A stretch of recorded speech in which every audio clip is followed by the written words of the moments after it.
I've slept here for days. I felt your heartbeat, felt your mouth breathe, but it's not real.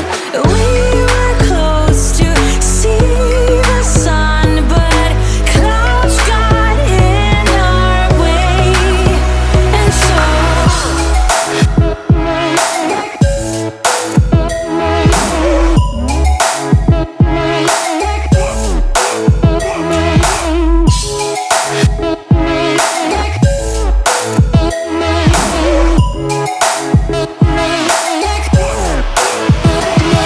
Good morning, guys. It is Saturday, June 17th. I have to say it feels really good to pick up the camera again and vlog.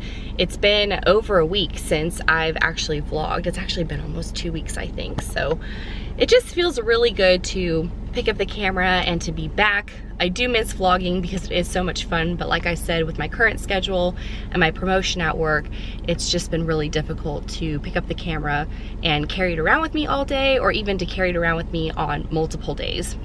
I did see a couple of you guys had mentioned, oh, you know, there are some vloggers that'll film some one day and some the next day.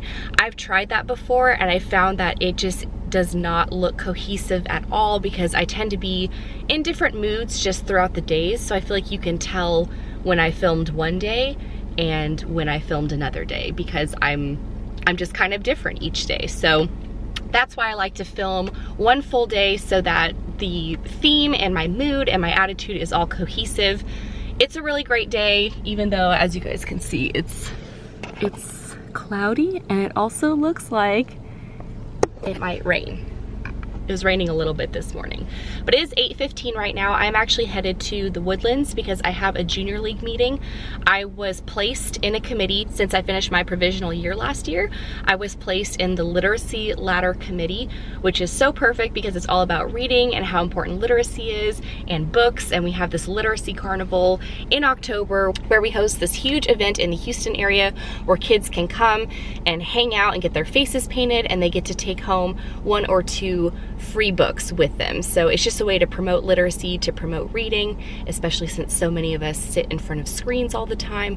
I want people to understand the joy of books and the joy of being just so captivated by a story and pulled into that world. So this committee is so perfect for me since I'm a writer and an author, and I'm really excited. This is our second meeting, our first real meeting. The first meeting we had was more of an introductory, get to know each other on the committee type of meeting. So this is our first real, I guess you could say, brainstorming session.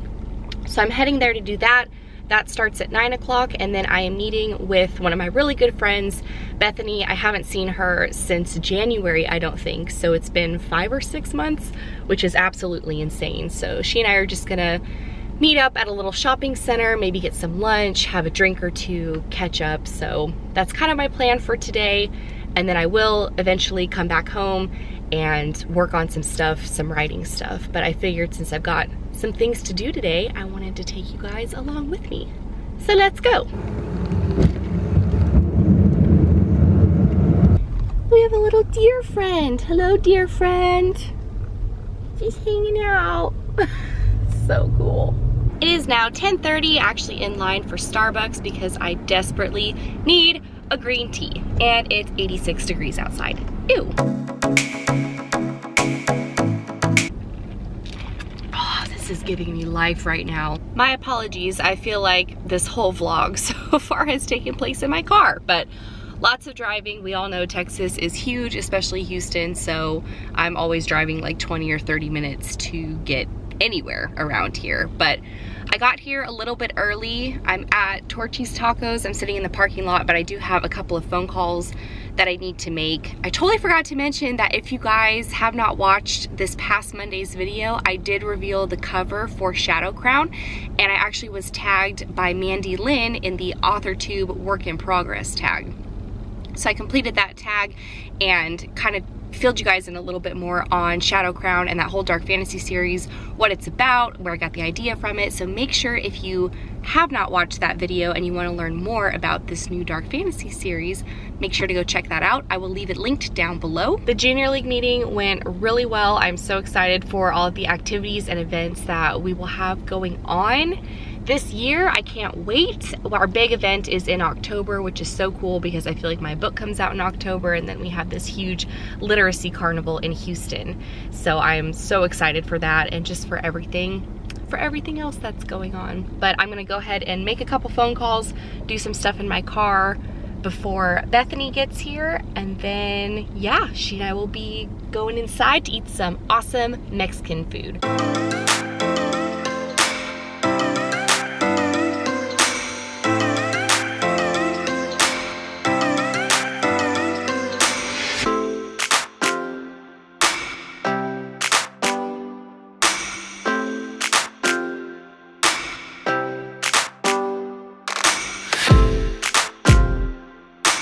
So I got a couple of things at Whole Foods.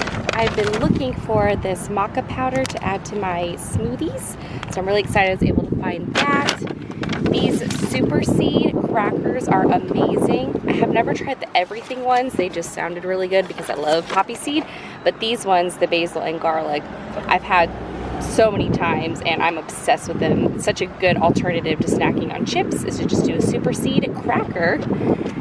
And then I also did buy a Voss water bottle because the glass water bottles are what I like to put my fruit juices in. So I've noticed that the juice tends to stay fresher when it's in a glass bottle. So I'll drink this and then I'll be able to put my juice in there later. So obviously I am back over by my house now. Just went to check my P.O. box. I did get a couple of packages. I just had to go back in there so I could throw them all in the back seat. But I'm about 10 minutes from home now, so I will do a P.O. box haul or unhaul, whatever it's called. Had a really great time over at Vintage Park, just walked around.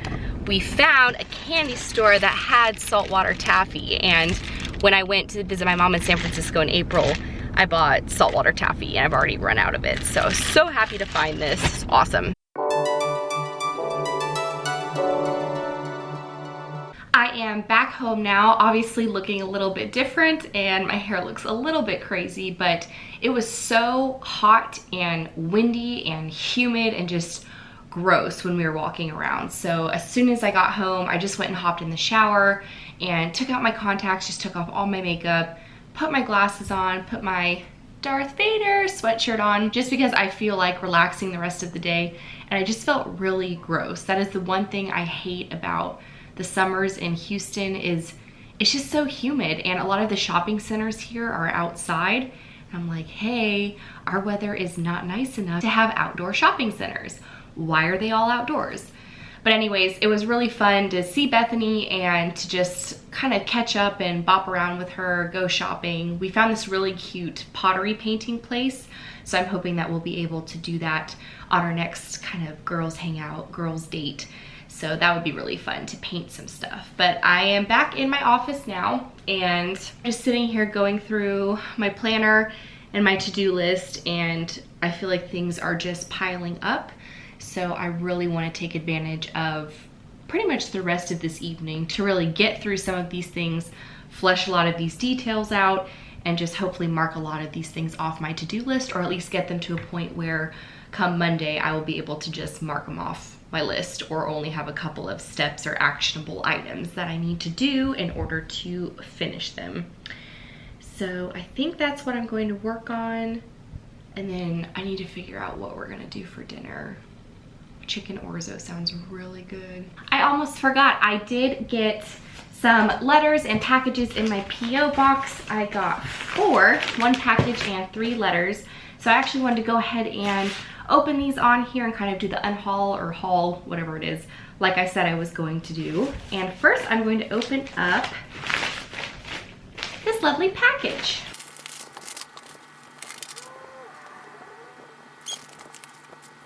This is so amazing. So, and I hope I say your name right, Rianne. I think it's Rianne. If it's not, I'm so sorry. I'm just terrible with sounding out names in I'm pronouncing names, but this is so amazing. I've seen you advertising your book on Twitter and promoting it, and I was gonna go ahead and buy it, but you actually already sent it to me, which is amazing. So it's called The Collective, and I'm gonna go ahead and read the back. I'm so excited that you sent this to me because I really wanted to read it. I just hadn't gotten around to buying it yet.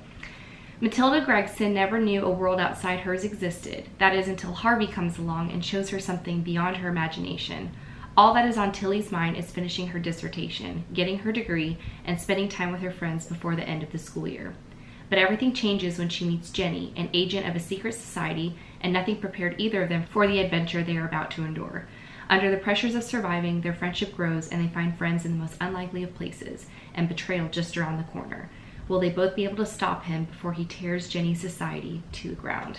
Oh, that sounds so good. Thank you so much for sending this to me.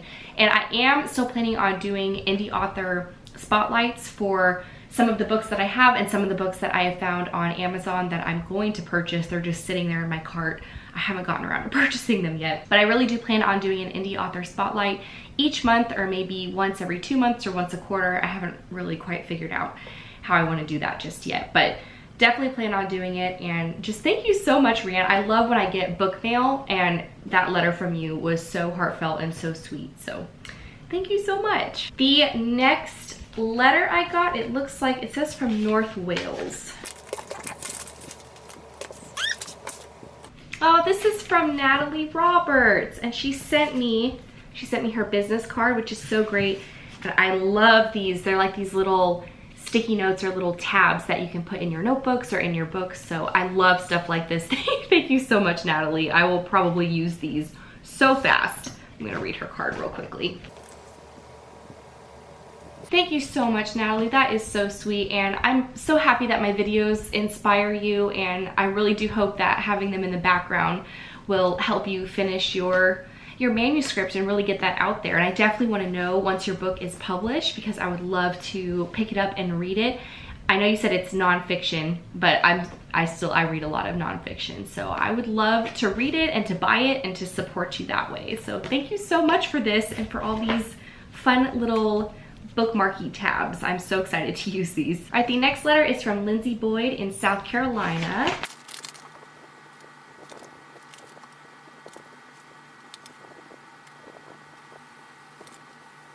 Thank you so much for writing me back, Lindsay. I love that it's kind of becoming a pen pal thing, and we're sharing more about our lives with each other and just getting to know each other better. So I appreciate you opening up in your letter and talking about everything that you talked about. Again, I don't want to accidentally give away any kind of like personal information, especially if people aren't comfortable with that. So just know that I really do appreciate you writing me back, and I really like this little pen pal thing we've started. And the last letter I received is from Lithuania. Very cool. It's a Scotland postcard, and this is from Victoria. Victoria, I just have to say right now, I'm looking at this and I love your handwriting. Oh my goodness, I wish that I could write like that. It's beautiful. I've never been good with cursive or any kind of swirly. I'm very much a print person, but seeing your handwriting is just so beautiful. I love it. Thank you so much for writing to me. That is so sweet, and I love this postcard. I actually did visit Scotland. It was one of the places I visited in my study abroad program when I was in college. I did it over the summer, and I went to England, Ireland, and Scotland. So very cool to see this. I did not get to visit the Kelpies, but that is so cool, and I really do appreciate you sending me this postcard. That is so neat. So as we know, in pretty much every one of my vlogs, I always bring up a sort of kind of theme or quote, and I know the quote at the beginning talked about happiness. There's this other quote I wanted to read to you guys. I had a lot of people asking me where I got this little quote box. It's really cool because it has a window, and you can see these are all different quotes, and they're front and back. So you can just read a certain quote or pick one at random and then put it at the front, and that way it'll be in the window, and that's kind of your quote of the day. I've actually been through almost all of these, so I tend to go through and pick the one that's really speaking to me for that day. And the one that is speaking to me, besides the happiness quote at the beginning of this vlog, is we become happier, much happier, when we realize that life is an opportunity rather than an obligation. And I just think that's so true sometimes, because last week was a really difficult week for me at work. I was having to wake up and get ready and drive 45 minutes to get to the office, you know, to get to my job. And I had back-to-back meetings. Like, there were days where I had 7 meetings in a row, and they were back-to-back. I maybe had a bite of a sandwich for lunch. I didn't drink enough water. I was hardly able to go to the restroom. And so for all of last week, life really felt more of like an obligation. I felt like I had to get up and I had to go do all this stuff, and I did have to because it's my job and I'm expected to be there. But this weekend I've really been focusing on more of the things that I want to do and not the things that I have to do. And I think when you look at life as more of an opportunity and not of all the stuff you have to do, it just really opens up that door to happiness. And there are going to be some weeks where you can't balance it all. There are going to be some weeks where one part of your life takes over and you feel like the rest of your life is kind of crumbling around you, or it's just not where you want it to be. But that's why I love to use the weekends to reset and refocus and really capitalize on the time that I do have on the weekends to work on stuff for YouTube, to create content for some of my writing projects, to sit down and write book 2 of the Shadow Crown series. I really think when you stop looking at your life and the things you have to do as an obligation, and you look at them as more of an opportunity to really do what you want to do, be the person you want to be, and live the life you want to live, that is where you are going to find happiness. It's in the things that you do daily. And like I said, there are going to be some days where you have no control and it's just firefighting all day long. There are interruptions left and right. There's some days where you're not going to be able to control all of that. But if you can even find 1 hour or 5 minutes in that crazy day to just do something you love, or take a break, or go read a book, or just go sit in a park somewhere and let your mind wander, I think you'll find that you will be a lot happier in the long run. I can't remember if I mentioned who said that quote, but it was Mary Augustine. So it's a quote that I really like, and I don't know, I hope that gave some insight or helped some of you if you had a crazy, terrible week like I did last week. I really hope that you're able to use the weekend or any free time that you do have to kind of reset, refocus, and get your mindset back into that positive, optimistic place where you can feel happy and passionate and enjoy what you're doing. Okay, enough of my rambling. I'm gonna go ahead and get back to work on a couple of things. I'm gonna put a timer or an alarm on my phone to do it for only an hour, and then I'm going to go into the kitchen and cook some dinner.